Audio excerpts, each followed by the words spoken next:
আজকের রেসিপিটা ফলো করলে সুগার সিরাপ ছাড়াই একদম পারফেক্ট একটা পাউন্ড কেক বাসায় বানিয়ে ফেলতে পারবেন।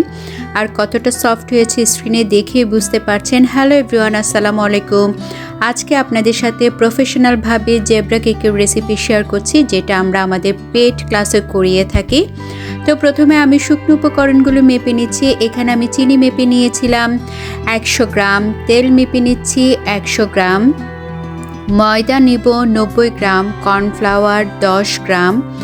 সবগুলো উপকরণ আমি আগে মেপে নিচ্ছি। কাপের মাপে নিলে চিনি হাফ কাপ, তেল হাফ কাপ, ময়দা এবং কর্নফ্লাওয়ার 2/3 কাপ, সবগুলো উপকরণ একসাথে মিশিয়ে নেব। এখানে আমি বেকিং পাউডার দিব 1 চা চামচ এবং সামান্য লবণ। এবার আমি 2টা ডিম নিয়ে নিয়েছি। ডিমটা হালকা একটু বিট করে এর সাথে চিনি মিশাবো। চিনিটা কয়েকটা ধাপে মিশাবো। আর খেয়াল রাখতে হবে ডিম এবং চিনি যেন খুব ভালোভাবে মিশে যায়, কোনো আস্ত দানা চিনি যেন না থাকে।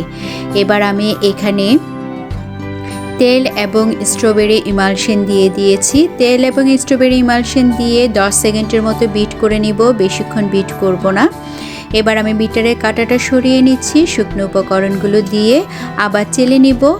শুকনো উপকরণ 2টা ধাপে মেপে চেলে নেওয়ার চেষ্টা করবেন, এর ফলে এর আউটকামটা ভালো আসে।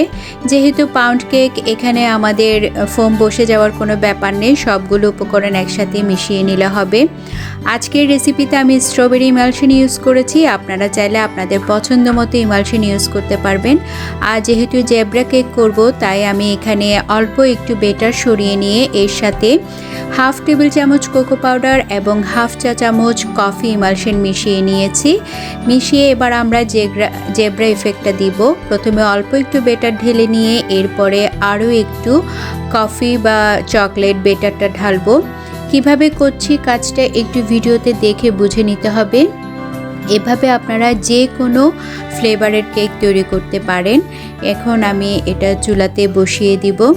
চুলার আঁচটা থাকবে লো আর মিডিয়ামের মাঝামাঝি।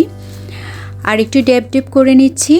এই যে বসিয়ে দিলাম। 48 মিনিটে আমার কেকটা একদম পারফেক্টভাবে হয়ে গেছে। এবার আমি মোল্ড আউট করে নিচ্ছি। এখানে আজকের কেকে আমি কোনো সুগার সিরাপ দিচ্ছি না, এমনিতে এটা খুবই পারফেক্ট হয়েছে। আর ভেতরের আউটকামটা দেখে নেন। আর একদম সফট হয়েছে। আজকের রেসিপির ফুল ডিটেলস আমি ডিসক্রিপশন বক্সে দিয়ে দিব, আপনারা চেক করে নেবেন। আর রেসিপিটা কেমন লেগেছে অবশ্যই কমেন্ট করে জানাতে ভুলবেন না।